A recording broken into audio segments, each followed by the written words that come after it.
दोस्तों, जीवन में हर किसी के सामने एक ऐसा समय आता है जब चारों तरफ अंधकार ही अंधकार नजर आता है। चाहे कितना भी कोशिश कर लो पर मन अशांत और परेशान रहता है।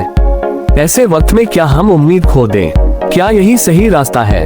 लेकिन सोचिए, अगर हर रात के बाद एक उज्जवल सवेरा आता है तो क्या दुखों के बाद सुख की बारी नहीं आएगी? आज मैं आपको एक ऐसी कहानी सुनाने जा रहा हूँ जो आपकी सोच को पूरी तरह से बदल देगी और आपको ये सिखाएगी कि जब समय बुरा हो तब हमें कौन सी दो बातें कभी नहीं भूलनी चाहिए। ये बातें न सिर्फ आपको कठिन समय से बाहर निकालेंगी बल्कि आपको एक नए और बेहतर इंसान के रूप में उभारेंगी। तो दोस्तों, इस वीडियो को अंत तक जरूर देखें क्योंकि आज हम कुछ ऐसा शेयर करने जा रहे हैं जो आपकी जिंदगी बदल सकता है। एक दिन एक शिष्य ने अपने गुरु से पूछा, गुरुजी, मैं अंदर से बहुत परेशान हूँ। कभी कभी मुझे खुशी का अनुभव होता है लेकिन फिर अचानक दुख घेर लेता है।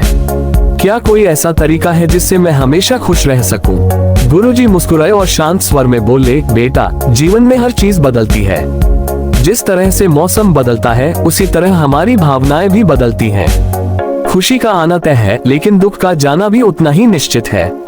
शिष्य ने उलझन में पूछा, लेकिन गुरुजी, इस बदलते हुए जीवन में मैं स्थायी सुख कैसे पा सकता हूँ? गुरुजी ने पास की एक नदी की ओर इशारा करते हुए कहा, इस नदी को देखो, ये कभी एक जैसी नहीं रहती। पानी बहता रहता है और हर पल उसमें बदलाव आता है, लेकिन नदी बहना बंद नहीं करती, वो चलती रहती है। ठीक वैसे ही तुम्हारा जीवन भी एक प्रवाह में है। खुशी और दुख दोनों तुम्हारे जीवन के हिस्से हैं, लेकिन वे स्थायी नहीं हैं। गुरुजी ने आगे कहा, जब समय अच्छा होता है हमें उसकी कदर करनी चाहिए और जब समय बुरा हो तब हमें धैर्य रखना चाहिए क्योंकि यह भी बीत जाएगा। शिष्य ने गुरुजी से पूछा, गुरुजी, मेरे जीवन में इतने कठिन दौर आ रहे हैं कि मुझे लगने लगा है कि अब कोई रास्ता नहीं बचा है। हर दरवाजा बंद हो चुका है, मैं क्या करूं? गुरुजी ने मुस्कुराते हुए शिष्य से कहा, बेटा, जब समय का चक्र तुम्हारे सामने सभी दरवाजे बंद करता है तब भी एक खिड़की हमेशा खुली रहती है। शिष्य ने आश्चर्य से पूछा, गुरुजी, इसका क्या अर्थ है? गुरुजी ने एक पेड़ की ओर इशारा करते हुए कहा, इस पेड़ को देखो, जब पतझड़ आता है तो इसके सारे पत्ते गिर जाते हैं। उस समय पेड़ सूना और खाली लगने लगता है, लेकिन क्या पेड़ का जीवन खत्म हो जाता है?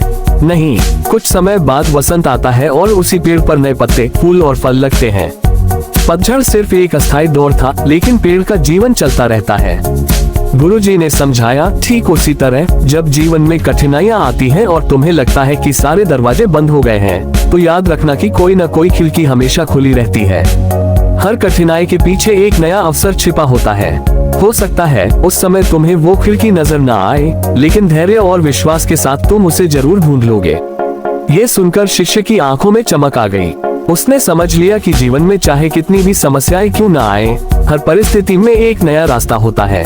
गुरुजी ने उसे यह सिखाया कि समस्याओं को अंत नहीं बल्कि एक नई शुरुआत की संभावना के रूप में देखना चाहिए। ये कहानी हमें ये संदेश देती है कि कठिन समय में भी हमें हार नहीं माननी चाहिए। हर मुश्किल के पीछे एक नई उम्मीद और एक नया अवसर हमारा इंतजार कर रहा होता है। कठिन समय का सामना कैसे करें? नंबर 1, धैर्य और संयम बनाए रखें। कठिन समय में अक्सर हमारा धैर्य टूट जाता है, लेकिन अगर हम संयम से काम लें और धैर्य बनाए रखें तो हम किसी भी परिस्थिति से निकल सकते हैं। नंबर 2, लक्ष्य पर ध्यान केंद्रित करें। जब समय बुरा हो तो ध्यान रखें कि आपका लक्ष्य क्या है। कठिनाइयां आएंगी, लेकिन अगर आप अपने लक्ष्य पर केंद्रित रहेंगे तो आप मुश्किलों को भी अवसर में बदल पाएंगे। नंबर 3, अपने आसपास सकारात्मक लोगों को रखें। कठिन समय में नकारात्मकता हमें और भी नीचे गिरा सकती है, इसलिए अपने आसपास उन लोगों को रखें जो आपको प्रेरित करें और आपकी हिम्मत बढ़ाएं। नंबर 4, स्वयं पर विश्वास रखें। सबसे महत्वपूर्ण बात, खुद पर विश्वास बनाए रखें। अगर आप खुद पर यकीन नहीं करेंगे तो कोई और भी आप पर विश्वास नहीं करेगा। कठिनाइयां आपकी क्षमताओं को परखने का एक माध्यम है। तो दोस्तों, जीवन में कठिन समय का सामना हम सभी को करना पड़ता है, लेकिन ये हम पर निर्भर करता है कि हम उस समय में कैसा व्यवहार करते हैं। याद रखें, सब कुछ अस्थायी है और हमेशा एक विकल्प होता है। ये दो बातें आपके जीवन के हर मुश्किल समय में आपका साथ देंगी और आपको आगे बढ़ने की ताकत देंगी।